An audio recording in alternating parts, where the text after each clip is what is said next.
série de vidéos sur les probabilités, nous allons voir ce qu'est la loi de probabilité d'une variable aléatoire.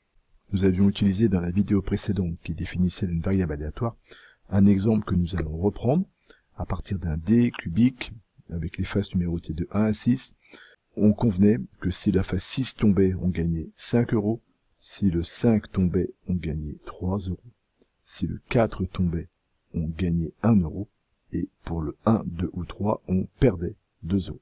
Et nous avions défini la variable aléatoire grand X qui, à chacune de mes 6 issues de mon expérience aléatoire, associait le gain ou la perte obtenue, ou en tout cas un gain qui pourrait être négatif. Et donc on avait vu que x de 1, x de 2 et x de 3 étaient tous les trois égaux à moins 2, et x de 4 à 1, x de 5 à 3, x de 6 à 5. On peut encore aller plus loin et finalement associer les différentes valeurs de x à un événement. C'est-à-dire que la valeur x est égale à moins 2 va correspondre à l'événement obtenir 1, 2 ou 3 lorsque je lance le dé. Et en continuant, eh bien l'événement x est égal à 1 correspond à l'événement obtenir un 4, x est égal à 3 à l'événement obtenir un 5, et x est égal à 5 à l'événement obtenir un 6. Jusqu'à présent, nous avions calculé des probabilités d'événements. Nous avions calculé la probabilité d'avoir un 4, probabilité d'avoir un 5, etc.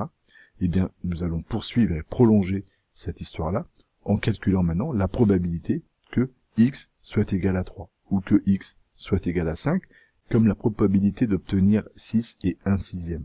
Eh bien, la probabilité que x soit égal à 5 va être égale à 1/6.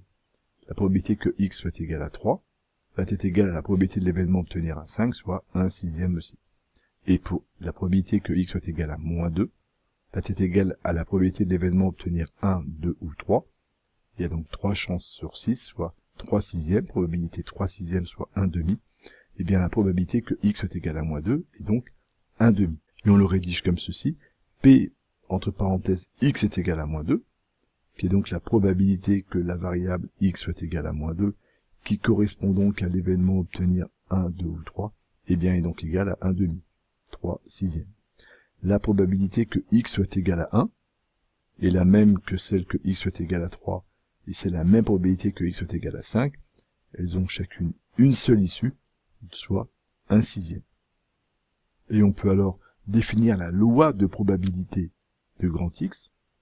C'est ce que nous venons de faire. On peut souvent le résumer sous forme de tableau, où on va donner les différentes valeurs prises par la variable aléatoire. Ici on avait moins 2, 1, 3, 5, et dans la deuxième ligne, les probabilités correspondantes, en faisant attention que cela couvre l'ensemble de l'univers, et toutes les probabilités là seront bien définies pour mon expérience aléatoire.